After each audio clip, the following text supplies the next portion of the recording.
Hi guys, this is Alea Jan and welcome back to my YouTube channel. So for today's video, pagdating mo dito sa Hong Kong, may papel na ibibigay yung amo mo sa'yo ng mga work mo as domestic helper. Ayan, so bakit kailangan sundin mo muna kapag bago ka dito sa Hong Kong kung ano yung mga nakasaad doon sa ipapagawa niya sa'yo. Ganyan ako nung una guys, wala namang binigay sa akin yung amo ko na gagawin ko or routine ko, pero kung ano yung gusto niya sinunod ko muna. Sabi niya 6:30 ako magising, sinusunod ko, maaga pa ako sa 6:30, gising na ako, naglilinis, ganyan. So sa una sundin mo muna lahat hanggang sa tinatansya mo kung hanggang saan siya, or kung ano ba, kung mahigpit ba siya, kung maarte ba siya, kung maluwag siya, or alam mo yon, kung mabait siya or maarte, ganyan. So ako nung una sinusunod ko muna lahat-lahat hanggang sa unti-unti ko yung binago na nagiging rules ko na kung ano yung gagawin ko dito sa bahay. So unang-una sinusunod ko muna lahat hanggang sa umaalis na sila ng bahay, edi ako na yung naiiwan. Dati nagmamadali agad ako magtrabaho, pero ngayon nagsi-cellphone muna ako, kumakain, tapos tsaka na ako nagmamadali niya na maglinis. Alam nyo, kapag domestic helper ka sa Hong Kong, kahit hindi naman sa Hong Kong, basta domestic helper ka, ano lang naman madali mo lang naman gawin yung mga trabaho. Ang problema lang is hindi mo na pasunod-sunod. So, ganun yung doon, issue. Ayan, so, ang ano lang dyan is kailangan mo munang tansyahin kung kailan siya babalik ng bahay pag umaalis siya, para alam mo kung kailan ka magkukuyakoy or hindi. So, ganun yung doon, yung rules doon. So, unang-una, anuhin mo muna, sundin mo muna hanggang sa naging na ako, na dati sabi niya 6:30, pero kasi yung tulog ko late na, kaya yung gising ko ngayon, yung dating 6:30 nagiging 7 na, minsan 7:15, patigasan pa, pagka walang pasok silang lahat, late na ako nagigising. So wala namang reklamo yung amo ko, isang beses ko sinubukan, kaya tinuloy-tuloy ko. Ayan, so sa una lang sila mahigpit, pero pag alam nilang gumagawa ka, pababayaan ka na niya nila. So ang dyan guys, sundin mo muna kung hanggang kinukuha mo yung loob ng amo mo. Sundin mo muna yung mga gusto niyang pagawa sa'yo hanggang sa nagiging mabait na siya sa'yo na pinapabayaan ka na niya. Sa una, more on, tingin pa yan siya sa CCTV, more on, pa yan siya sa'yo. Pero, pagkatagal-tagal, wala na yan. Sa una lang yan mahigpit. Kaya, hayaan niyo muna na pasundurin niya kayo or pagawin niya kayo sa kung anong gusto niyang ipagawa. Basta, nakikita ka lang niya nagtatrabaho. Kung gusto mo, bagal-bagalan mo lang. Kung mabilis kang gumawa, pag wala siya, pag nandyan siya, bagal-bagalan mo lang gumawa. Pagka wala siya, bilisan mo. Ayan, para hindi maubos. Halimbawa, pag alis niya, nagtatrabaho ka pero mabagal, tapos tambay ka muna pag alis niya. Pagka parating na naman siya, doon ka na naman magtatrabaho. So, ganun ako, pag alis nila, hawak ako kaagad ng cellphone. Tapos, pagka alam ko na pabalik na sila, ilang na lang babalik na sila, na naman, focus na naman ako sa sa ginagawa ko. So, yun yung tips ko para kahit pa paano is hindi ako maboard or hindi ako mapagod dito sa bahay, hindi ako ma-stress ba. Ayan, so, madali lang yung sa bahay. Lalo ngayon, akala ko nga, hindi nila ako papayagan na tumambay dito sa kwarto kasi nga nag-break na ako, nagpaalam na ako na aalis, pero nandun pa din. Tapos paglabas ko kanina, kala ko kasi hindi sila aalis. Paglabas ko, naghahanda na sila pala para umalis, nakabihis na din ako para lumabas. So nakausap ko yung amo ko, tapos pinagmamalaki ng alaga ko na may bago siyang sapatos. Ayan, tapos tinulungan ko siya na isuot yung sapatos niya. Tapos yun, umalis na sila, tapos nagbabay sila, sabi enjoy daw ako sa holiday ko.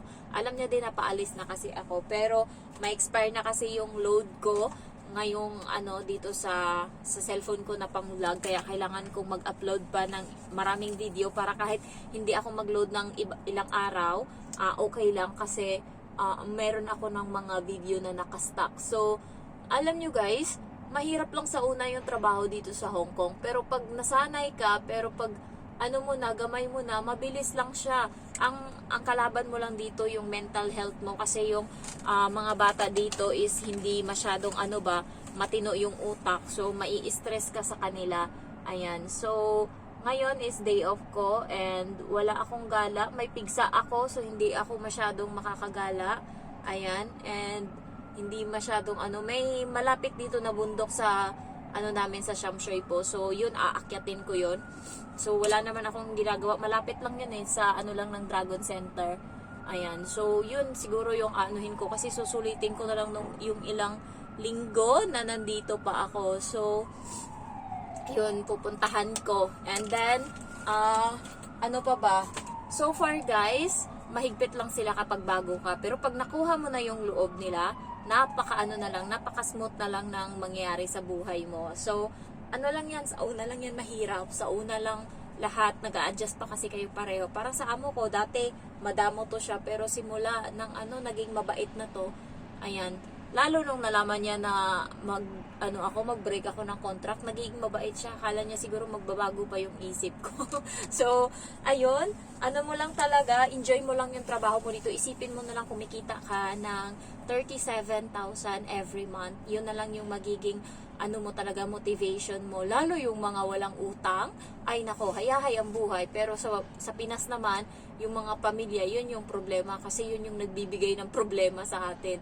Sa akin naman ngayon, nasira nga yung ref namin sa baha, tapos nalaman nila na abroad nga ako, tapos may afam pa, visit, yung mag-aayos nung pagpunta ko doon, or nakausap ko kasi sila nung aayusin nila dapat.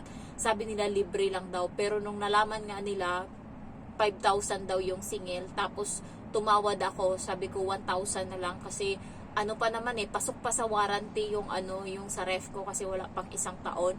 Pero yun, hindi. Sabi 2,000 or 2,500, ganyan. Sabi ko 2,000. Talagang binurahot ko.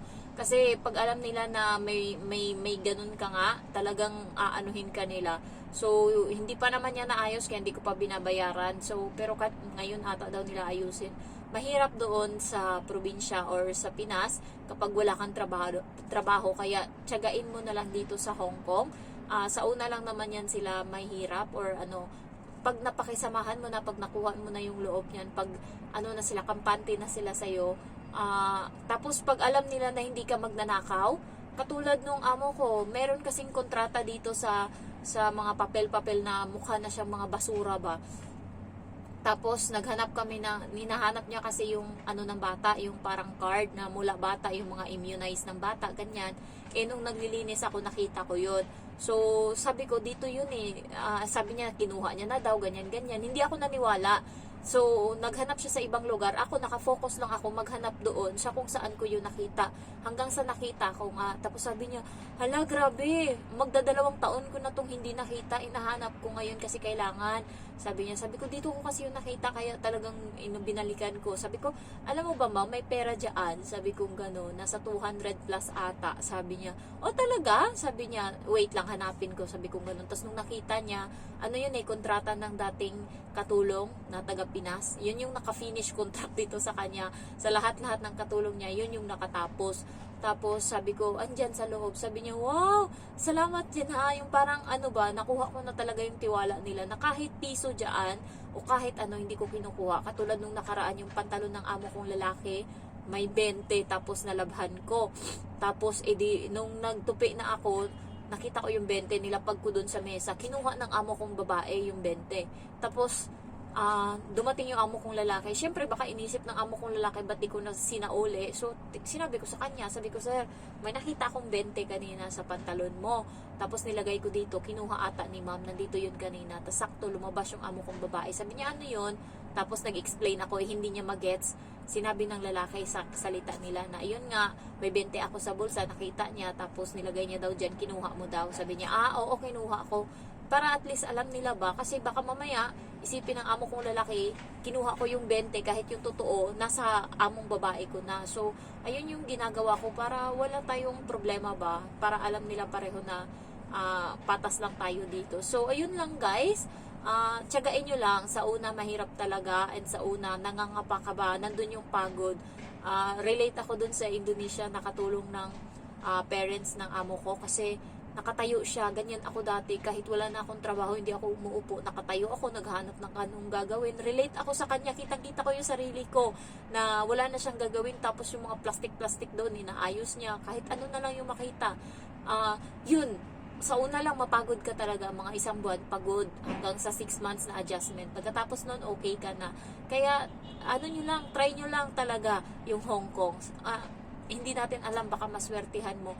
Meron namang iba, grabe talaga yung ugali. Lalo yung may pusa daw dito.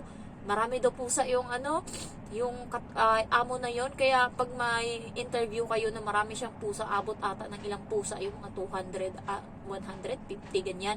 Huwag nyo nang tanggapin, puro pa daw kayo kalmot ng pusa, tapos ang baho-baho pa ng bahay, papalinis pa daw yun sa'yo lahat. Kaya yun, baka may job order kayo na ganyan, kasi magbe-break na din ata yung pumunta doon na kinuha niya. Ayan, so share ko lang sa inyo para may idea kayo. And guys, thank you for watching and I love you all. Bye-bye.